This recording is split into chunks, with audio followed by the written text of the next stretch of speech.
बिस्मिल्लाहिर्रहमानिर्रहीम। अस्सलाम वालेकुम स्टूडेंट्स, क्या हाल है जी? कैसे हैं आप सब? उम्मीद करता हूँ आप सब खैरियत से होंगे।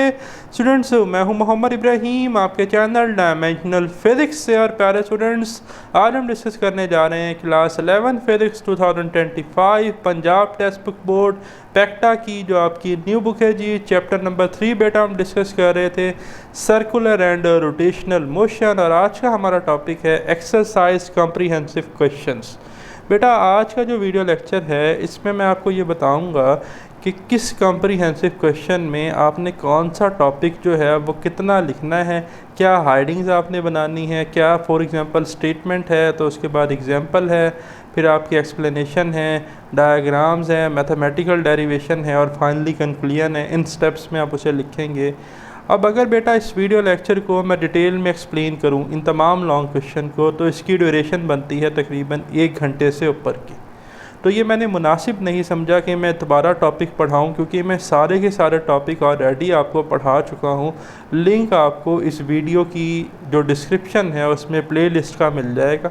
उस प्लेलिस्ट पे जैसे ही बेटा आप क्लिक करेंगे तो आप जाकर लेक्चर नंबर मैंने यहाँ नोट कर दिए हैं। जैसे लेक्चर नंबर 45 है तो आप लेक्चर नंबर 45 ओपन करेंगे तो आपको 3.1 जो आपका कॉम्प्रिहेंसिव लॉन्ग क्वेश्चन है बेटा, इसका आंसर मिल जाएगा। समझ रहे हैं बात? तो तवज्जो से ध्यान से बात सुननी और समझनी है कि कितना कितना आपने पेपर में लिखना है। ठीक है, टेक्स्ट बुक से हमने चीज़ों को पढ़ा है, डिटेल से सारी चीज़ें पढ़ी हैं, समझी हैं, तो टेक्स्ट बुक से ही आपने आंसर देने हैं। जो चीज़ें टेक्स्ट बुक में अच्छे से एक्सप्लेन नहीं थी उनकी डेरिवेशन मैंने एक्स्ट्रा एक्सप्लेन की, तो वो आप लिखेंगे, वो आपको सारे पॉइंट्स बेटा लेक्चर में मिल जाएंगे। तो सबसे पहले हमारे पास क्वेश्चन है 3.1, what is mean by angular momentum. अब बेटा एंगुलर मोमेंटम क्या होता है? Cross product of linear momentum and radial distance R. एक तो हमने ये पढ़ा था, ठीक है, कि आर क्रॉस पी, ठीक है, या M V R sine theta, या एक डेफिनेशन हमने पढ़ी थी L is equal to I omega से, कि the product of moment of inertia and angular velocity is called angular momentum. तो सबसे पहले तो आप इसको डिफाइन करेंगे। Explain the law of conservation of angular momentum with daily life example. अब इसके बाद बेटा आप इसमें टॉपिक जो है वो लिखेंगे। लेक्चर नंबर 45 से आपने एंगुलर मोमेंटम की डेफिनेशन ले लेनी है। लेक्चर नंबर 46 से आप law of conservation of angular momentum लिखेंगे, और कोशिश करें कि जैसे मैंने सारी समझाई है वैसे ही लिख दें, ठीक है। और law of conservation of angular momentum की स्टेटमेंट थी कि if no external torque act on a system then total angular momentum of an system remains constant. ठीक है, यही हमने पढ़ा था ना कि अगर किसी सिस्टम पर कोई एक्सटर्नल टॉर्क नहीं लगती तो जो उसका टोटल एंगुलर मोमेंटम है वो कांस्टेंट रहता है। डेली लाइफ एग्जांपल में हमने देखी थी कि जी जो आइस स्कैटर्स होते हैं वो किस तरह से डांस करते हैं, या कोई स्टूडेंट जो है वो एक चेयर पे खड़ा हुआ है, टर्न टेबल पे खड़ा हुआ है, तो डंबल को होल्ड कर रहा है, किस तरह से उसकी एंगुलर वेलोसिटी कम या ज़्यादा हो रही है। या डाइवर जो है वो समर साल्ट्स ले रहा है तो कब मोमेंट ऑफ इनर्शिया बढ़ रहा है, कैसे आपकी एंगुलर वेलोसिटी कम हो रही है, ये सारा मैंने लेक्चर 46 में एक्सप्लेन किया। इसी तरह फ्लाई व्हील, गायरोस्कोप, ये सारी की सारी एप्लीकेशन है बेटा किसकी? आपके पास law of conservation of angular momentum की। तो सारी आप जो है वो थोड़ी थोड़ी एक्सप्लेन कर देंगे तो इंशाल्लाह आपको अच्छे मार्क्स मिल जाएंगे। फिर इसी तरह 3.2 क्वेश्चन है, show that orbital angular momentum L is equal to I omega. अब भाई जो एंगुलर मोमेंटम का टॉपिक है ना बेटा, उसी में ये प्रूव है L is equal to I omega, कि जो आपके पास एंगुलर मोमेंटम है ये आपके पास प्रोडक्ट है मोमेंट ऑफ इनर्शिया और एंगुलर वेलोसिटी का। ये लेक्चर नंबर 45 जो है ना, ये आपने एज इट इज़ लिख देना है इस लॉन्ग की जगह पर, ठीक है। फिर आपके पास है question 3.3, define moment of inertia, proof that torque acting on a rigid body is equal to the product of moment of inertia and angular acceleration. कहता है कि एक तो आपने ये बताना है कि मोमेंट ऑफ इनर्शिया होता क्या है। भाई रोटेशनल मास या एंगुलर मास को हम मोमेंट ऑफ इनर्शिया कहते हैं। I is equal to M R square, product of mass and square of radial distance R from the axis of rotation, ठीक है। या लिखा था हमने summation I1 to n M I R I square, ठीक है। और आगे कहता है proof that torque acting on a rotating rigid body is equal to the product of moment of inertia I and angular acceleration alpha.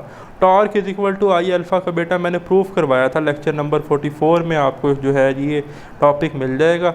और lecture number 44 जिन बच्चों ने नहीं सुना वो जाकर इस डिस्क्रिप्शन में जाएंगे, प्ले लिस्ट पर क्लिक करेंगे, वहाँ से लेक्चर नंबर 44 ओपन करेंगे और इसे तहम्मुल से तसल्ली से सुनेंगे तो इंशाल्लाह आपके सारे डाउट क्लियर हो जाएंगे। फिर है जी हमारे पास question 3.4, what are artificial satellites, calculate the minimum time period necessary to put a satellite into the orbit. Artificial satellites क्या थी बेटा? Man made object that revolve around the earth. ठीक है, इंसानों ने जो डिवाइसेस या गैजेट्स बनाकर भेजे स्पेस में, जो telecommunication, weather forecast system, communication purpose या ग्लोबल पोजिशनिंग सिस्टम के लिए इस्तेमाल होती हैं, वो आर्टिफिशियल सैटेलाइट्स हैं। और मिनिमम टाइम पीरियड जो आपके पास होता है सैटेलाइट का ऑर्बिटल मोशन परफॉर्म करने के लिए, बेटा वो हमने पढ़ा था कि 84 मिनट्स था। ठीक है, तो आपको लेक्चर नंबर 43 में जो है इसका लिंक मिल जाएगा, आप इसे वहाँ से रीड करेंगे और वहाँ से आप डेरिवेशन करेंगे कहाँ तक बेटा? टाइम पीरियड तक, जो कि आपके पास 84 मिनट्स आता है। ठीक हो गया। फिर आपके पास है जी question 3.5, define orbital velocity, derive an expression for the same. यानी कि ऑर्बिटल वेलोसिटी का आपने एक्सप्रेशन क्या करना है? प्रूफ करना है।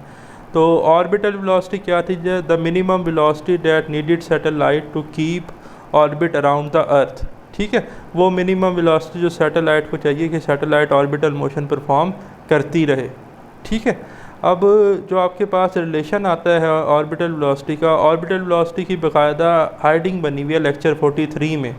जो आर्टिफिशियल सैटेलाइट का टॉपिक है ना, ये बड़ा ही कम्प्रीहेंसिव हमारे पास टॉपिक है। इसमें ऑर्बिटल वेलोसिटी की जो हाइडिंग है, वहाँ से लेकर बेटा जो ऑर्बिटल वेलोसिटी का फार्मूला है √gm/r तक, वहाँ तक आपने लिखना है इसको। ठीक हो गया।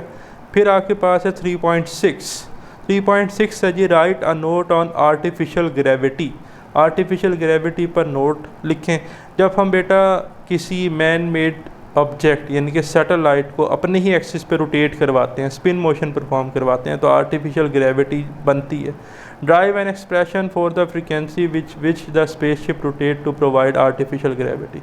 ये भी बेटा आर्टिफिशियल सैटेलाइट का आखिरी टॉपिक था, वेटलेसनेस का जो हमने टॉपिक पढ़ा था ना उसके बाद। और वहाँ पर फ्रीक्वेंसी का रिलेशन था F = 1/2 पाई √G/R।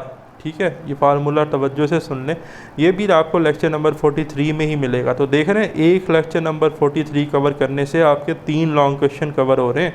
तो जो बच्चा सिर्फ लेक्चर नंबर 43 को तवज्जो से सुनता है तो उसके तीनों लॉन्ग क्वेश्चन कवर हो जाएंगे। सही, और ये मैंने पढ़ाए हुए हैं ऑलरेडी, सारी कोई चीज़ नई नहीं है इसमें। कोई नई चीज़ होगी तो मैं उसको ड्राइव करूँगा, एक्सप्लेन करूँगा अच्छे से। फिर बेटा लास्ट क्वेश्चन है question 3.7, prove that B = R⍵ and A = R⍵। Lecture number 41 में बेटा टॉपिक था relation between linear velocity and angular velocity.